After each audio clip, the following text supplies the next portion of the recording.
देती रे, थोबाडा बंद करा. काही 4 हात दिले का मला देवानं? हा बाई, सगळ्या घराचं काम करा, हे करा. थांबा जरा, नुसतं बुकाळे पोर.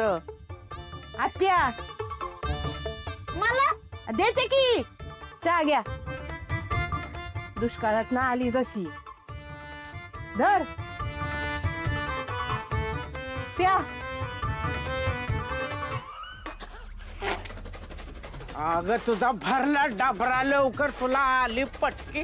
तुझं लागलं तर हे काय चाय वय. हा मग काय बाई, एवढा सोन्यासारखा तर चहा केलाय. हा चांगलं तर बनवलं. त्या साखरेचा तुटवडा पडला का त्या पावडरवर दरोडा पडला. हा ते असला चहा केलाय, सगळं माझ्या तोंडाची चव घालावलीच. अहो हाय काय तुमच्या जिभेला चव? नुसती कडूजार जीभ आहे तुमची. अय पोरांनो, चहा प्या तुम्ही आणि सांगा आजीला कसा फक्कड झालाय चहा.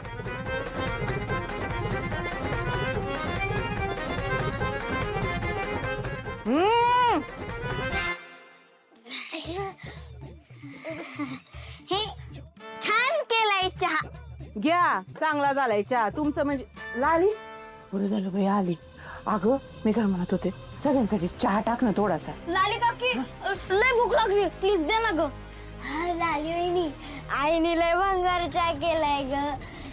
ह्या चहा पिला ना माझा जीव जाईल. म्हणू का रट्टा.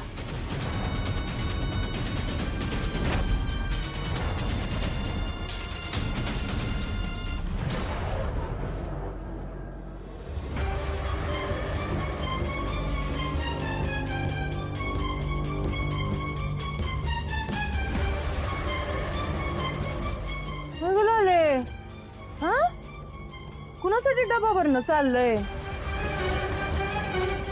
बाई, त्या जामकरनं अजून गोपाळला सोडलं नाही वाटतं. नाही सोडलं पाहिजे त्याला. त्याला चांगला आहे ना, चांगला चुकून काढला पाहिजे, चांगला सोल वाटला पाहिजे. म्हणजे त्याला आहे ना माणसात यायचं कळेल. ओ आत्या, बास्की किती बोलताय?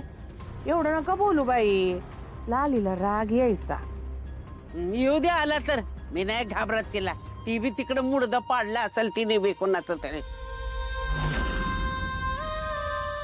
ओ आत्या बास्की, मी काय म्हणते लाली, हा म्हणजे आता असं रोजच डबा घेऊन जाणार का ग गोपाळसाठी जेलामध्ये? हा